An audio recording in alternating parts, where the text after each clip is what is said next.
Hey everybody, and Tony here, and the moment has finally come where I count down my top 25 favorite Courage the Cowardly Dog episodes. As always, this is my opinion, so if you feel like there's an episode that should have been on this list, then please feel free to jot it down in the comment section below, and do expect some tied entries to pop up here and there because Courage the Cowardly Dog, at least in my opinion, has a lot of really exceptional episodes, with the exception of Ball of Revenge. And despite that dud, it is still a small price to pay in which is otherwise a very fantastic, exceptionally creative, and just plain awesome series all around. With that said, let's get on to the countdown. At number 25, we have a tie between Demon in the Mattress and Freaky Fred. Let's start off with Demon in the Mattress, which pays homage to The Exorcist. It all starts off when Muriel is complaining about her old and lumpy mattress and desires a new one.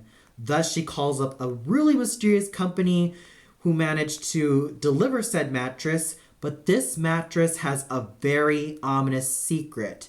And it doesn't help that the people who deliver it, or rather the creatures who deliver it, are a demonic looking rat and weasel, and the weasel does a lot of hissing to Courage, which is basically the running gag of the show. And this ominous mattress also has a demon, so once Muriel gets comfortable with this said mattress, that said demon possesses her, and it's up to Courage and Eustace to save Muriel and exorcise the demon. What really makes this episode great in its own way is a lot of the moments found, like when the demon-possessed Muriel has her head spinning around a la Reagan from The Exorcist, and that one moment where it tells Courage to come closer for they are about to have a cup of tea in the most frightening way possible, and of course, The Exorcist's chant, which was so hilarious to listen to and has a lot of great lines thrown in the mix here and there. And Freaky Fred is pretty much the fan favorite. It is essentially paying homage to the musical Sweeney Todd, the Demon Barber of Fleet Street. And what really makes this episode shine is the titular villain himself, Freaky Fred.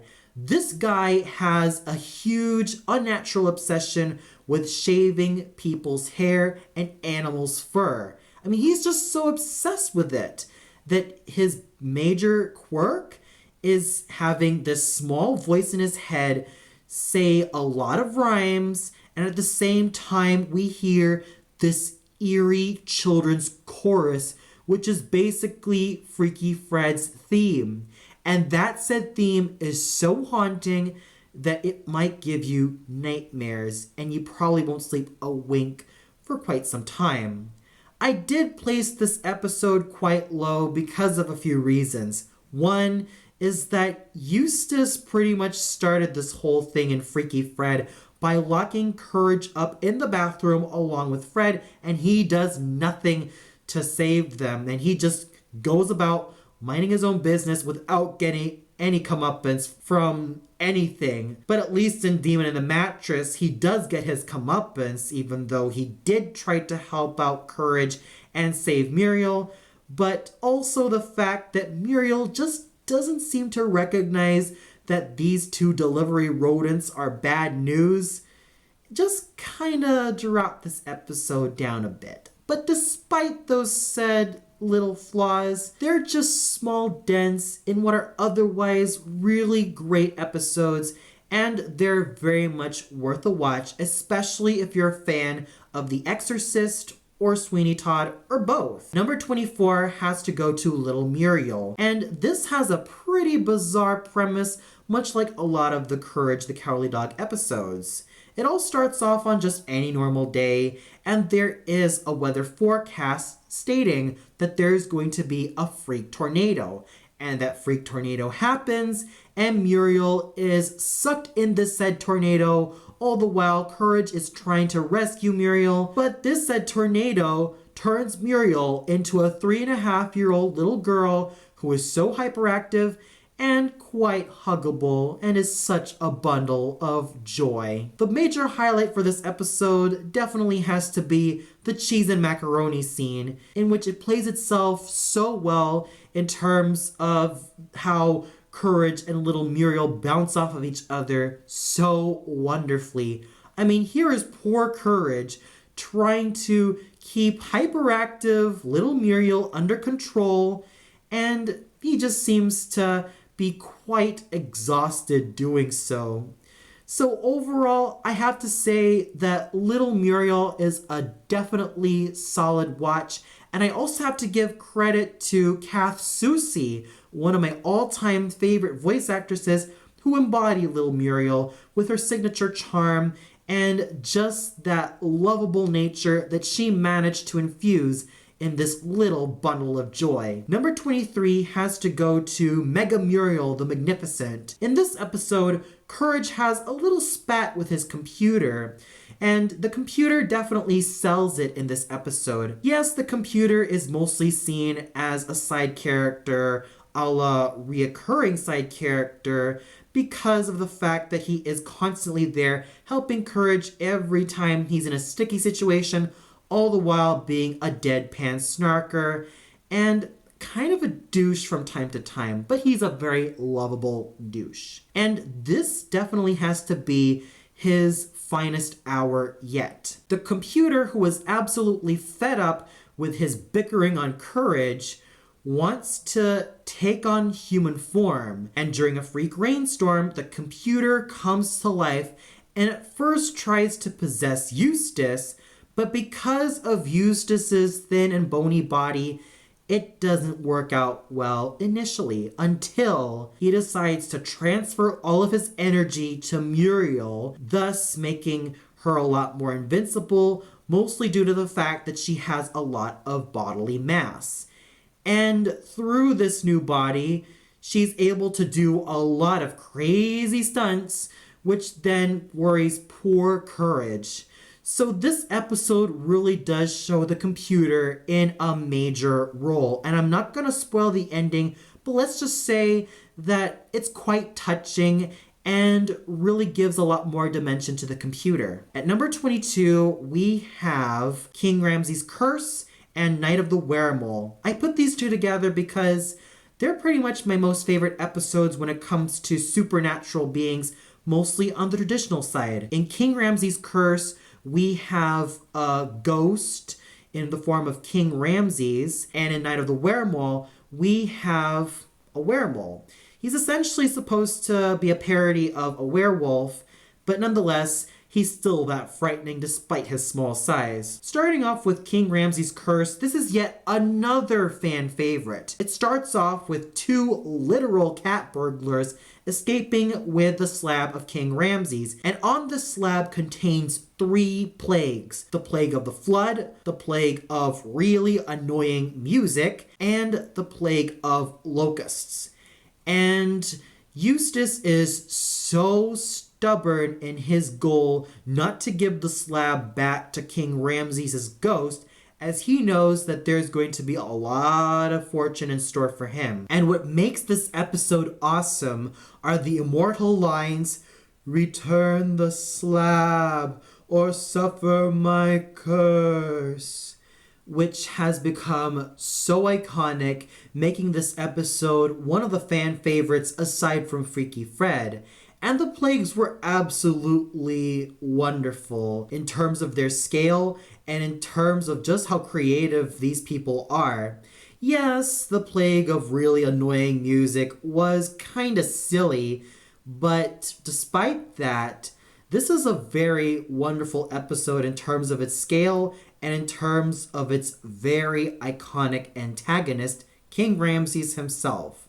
Then we go to Night of the Weremole, where our monster of the week is, of course, the weremole, and he bites Muriel on the hand one dark night, and she herself gets turned into a weremole, and she terrorizes the entire farm, and it's up to Courage to save her. Now, this episode is also very creepy in terms of just how ferocious the weremole is. So I placed these two together because these supernatural beings, the ghost of King Ramses and the weremole, really know how to set the bar up in terms with their frights. At number 21, we have Courage Meets Bigfoot and the shadow of Courage. Let's start off with Courage meets Bigfoot. Now, Courage and Muriel encounter a Sasquatch, and Courage is at first intimidated by this said Sasquatch to the point where they have one of the most epic food fight ever. Yes, I'm not a major fan of food fights found in any creative media, but the fact that these two really were at it at each other and throwing food all over the place was quite glorious in its own way. And even though I'm not a fan of this trope, it's still pretty well done. What with such wonderful orchestral music and even a samba number done by Bigfoot and Courage, which was just so hilarious that I found myself bawling on the floor with laughter. And there was even a side plot of a little old lady who was in search of her son, who is apparently Bigfoot. So this episode was just so hilarious in everything it had to offer because of that one major food fight scene of epic proportions. With Shadow of Courage, we first encounter a grumpy, selfish, greedy old man who apparently succumbs to his death, and a shadow is on the loose, terrorizing people to the point where they are so scared of seeing their own shadow, and he ends up terrorizing Courage's house. And there were just a lot of really wonderful moments, like Eustace strangling the hell out of Courage for him to say uncle, and Muriel rushes in with her rolling pin to give Eustace a good whack on the head, and Courage just says uncle. And even another moment where Courage is rapidly crawling up to Eustace and uttering the word master, I thought it was just really cute.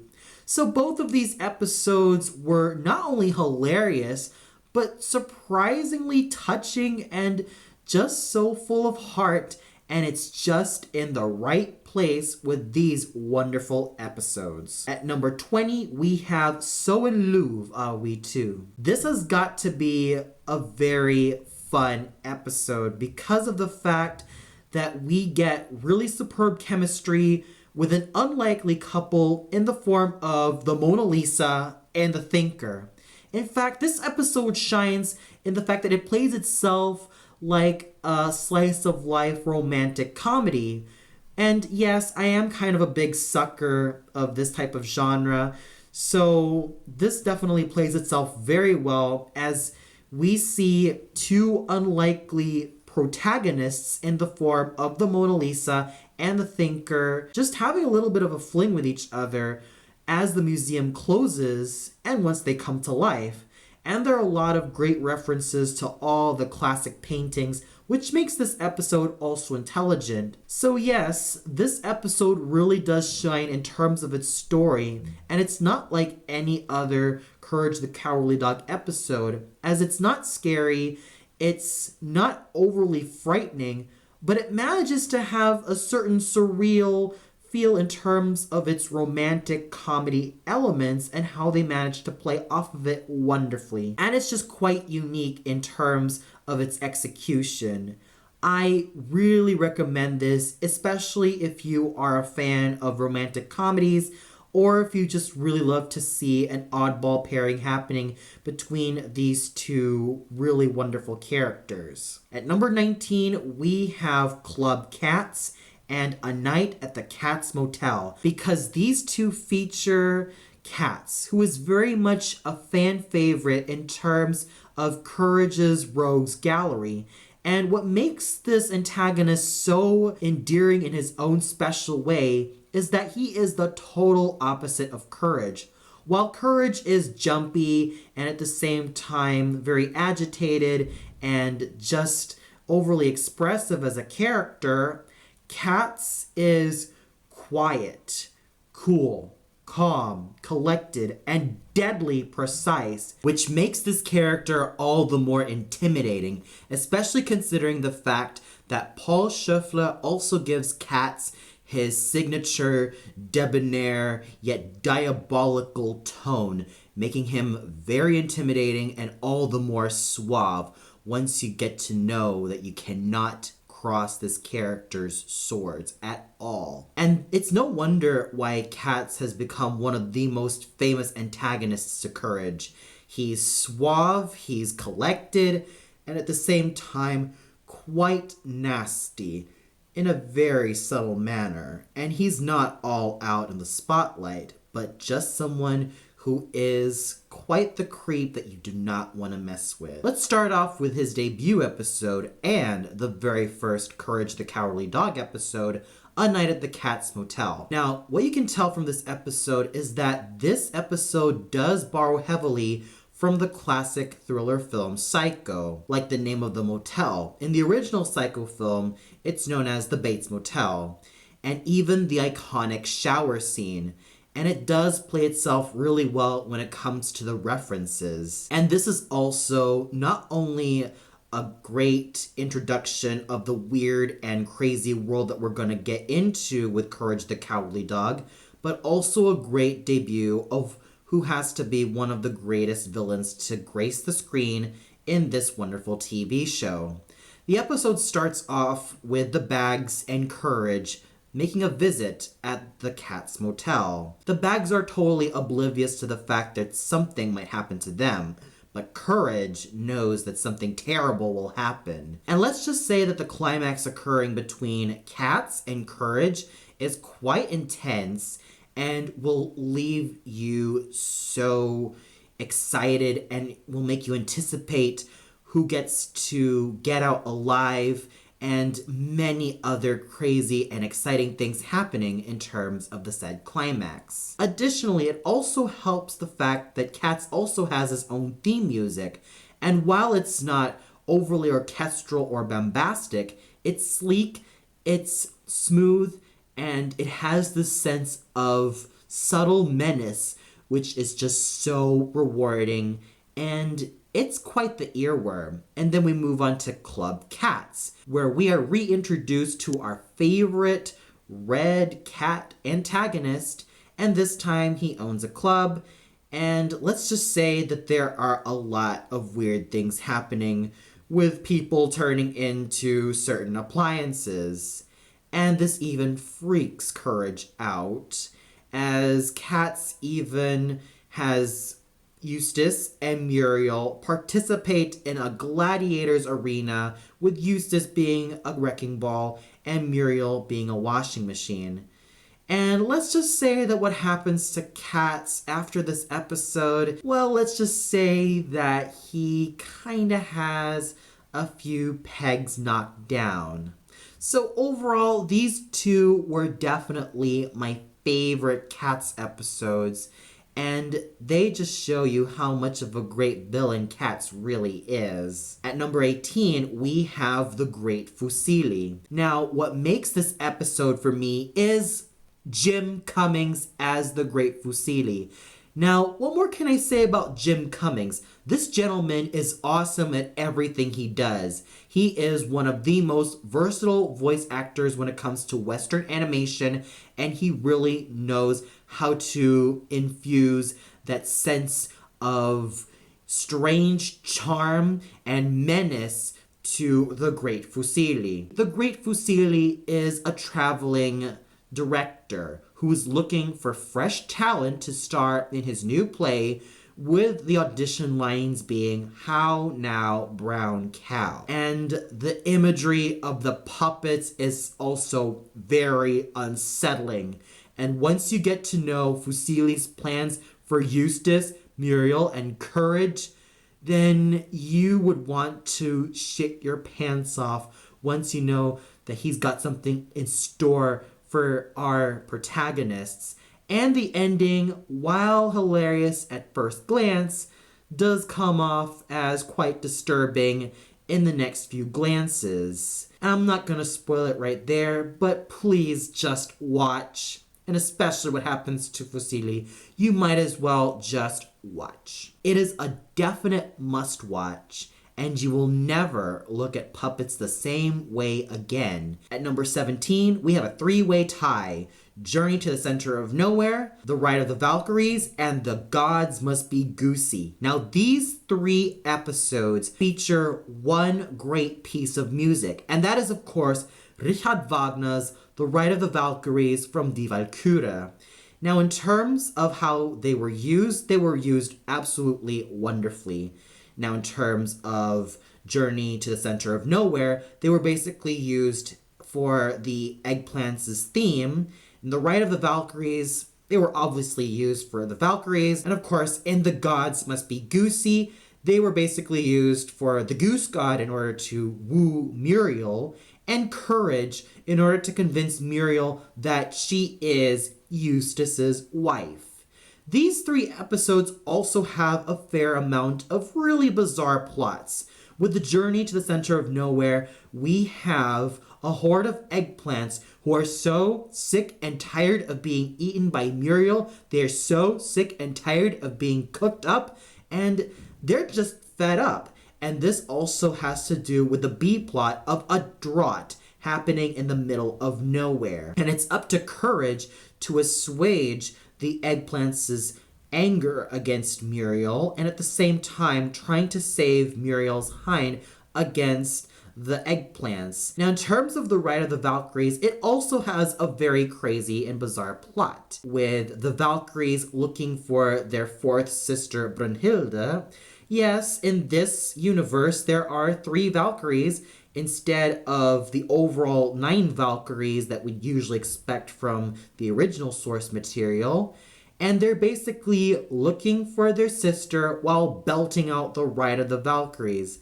This episode is also very awesome of how they managed to use the music of Wagner, and it's just so well done in its execution that I couldn't help but just roll on the floor with laughter because of just how epically they managed to pull it off, and the ending, which I dare not spoil, pretty much comes out of nowhere in the most positive way and is quite hilarious. In terms of The Gods Must Be Goosey, aside from The Ride of the Valkyries being used, we also have Mozart's Symphony No. 40 being used as the theme for the Goose God, which just fits the Goose God's overly godly personality and his charming persona wonderfully. And he is just such a charmer as a character that he has some of the greatest lines, and he is naturally hilarious as a character. So overall, Journey to the Center of Nowhere, The Ride of the Valkyries, and The Gods Must Be Goosey really know how to use Wagner's The Ride of the Valkyries in their own special quirky way, and their stories, while bizarre, were absolutely hilarious and managed to have a special charm to them that few other episodes could ever wish they could have. At number 16, we have The Clutching Foot and The Queen of the Black Puddle, as they basically involve Eustace getting into a big pickle, and it's up to Courage to save him. With The Clutching Foot, it has to do something with Eustace's absolutely festering foot fungus. And with The Queen of the Black Puddle, it has to do with Eustace being seduced by an otherworldly queen of the deep. The major highlight of this episode, before the foot fungus starts to fester even further, is Muriel's failed attempts to assuage the fungus with her home remedies, which look absolutely painful, yet quite over the top in their execution. And in terms of The Queen of the Black Puddle, every time the queen appears, it always has something to do with water. And she attempts to seduce him every time until she was that successful at abducting him. So these 2 episodes really know how to portray taking away Eustace really, really well. And my cousin from my mom's side of the family stated that she used to be so scared of The Queen of the Black Puddle, mostly because I was the one that introduced this episode to her and was just a total fan of this episode. Yeah, I was kind of a crazy kid back then. But still, the Clutching Foot and the Queen of the Black Puddle are very, very solid watches. At number 15, we have Everyone Wants to Direct. This is definitely my favorite, mostly because I myself am a huge film fan, and what we have here was a zombie movie in the making, all thanks to a zombie director in the form of Benton Tarantella, who was also a parody of Quentin Tarantino. He attempts to resurrect his partner, Errol von Volkheim, who is also a parody of Erich von Stroheim, an Austrian-American film director who never even worked with Tarantino in the slightest, mostly because he was from the olden times. And this episode sets itself up really, really well in terms of its creepy atmosphere and in terms of the sordid backstory that these two filmmakers had. I'm not going to spoil it here because it's just too good to spoil it. But let's just say that it involves murder, it involves a lot of death coming in, and it will probably leave you sleepless for quite some time once you get to know how these two gentlemen managed to live their lives sordidly. But still, Everyone Wants to Direct is a very solid watch, especially if you are a fan of zombie films from the likes of George Romero, or if you're even a fan of shows like The Walking Dead. If you're a fan of any of these installments, then this is a definite must-watch for you. At number 14, we have Shirley the Medium, The Curse of Shirley, and Swindling Wind, because they feature the recurring character of Shirley the Medium. And she is one of my most favorite recurring characters of all time, as she does present herself to be the straight woman of everything that happens in the middle of nowhere. Let's start off with her debut episode, Shirley the Medium. Eustace is in a frantic search of a box of money left originally for his brother, but since his brother capped it, he now wants the money for himself. And there is also a little bit of a side plot with Courage looking for his yo-yo, which I thought was really cute. But the main focus of this episode is Eustace wanting to know what's inside the box, as he knows that there is a lot of money, especially meant for Eustace. And he is just absolutely stubborn in Shirley's warnings that he's pretty much become the absolute bane of Shirley's existence, especially evidenced in The Curse of Shirley. Now, when Eustace is celebrating his birthday, he treats Shirley in a very unkind manner, and thus Shirley plays on her saxophone that there will be a curse on him. And that curse is a rain cloud on Eustace's head, which is just so well done that it's quite hilarious, especially considering the circumstances that Eustace goes through, and the fact that with that said rain cloud, there's just a lot of comedic gold found in everything that he gets himself into. And also a pretty touching moment. There were even a lot of moments where Eustace shouts, "No solicitors," and he just screams the hell out of that line, which I thought was really hilarious. Swindling Wind is also one of my other favorites from the episodes that Shirley appears in. It all starts off when the Bags go to the county fair and they are searching for the perfect gift for their anniversary, and they're searching for the perfect gift for their wedding anniversary until they encounter Shirley, who is selling a very precious necklace, and she only wants $5 as that is the price that's going to be sold. Eustace gives her the deed to his oil well until Shirley finds out that it was an oil bill and proceeds to place a curse on both Eustace and Muriel. And what happens is they just go at it with each other, swindling each other. And even the biggest highlight has to be Muriel's swindling song. And the other highlight definitely has to be Eustace voicing a sheep, stating that he is so cold in the rain that he wants to get in the house. And it's just so hilarious of just how these two managed to really get to it at each other. It's just really, really hilarious. So overall, these were definitely 3 of my most favorite episodes that Shirley the Medium appeared in.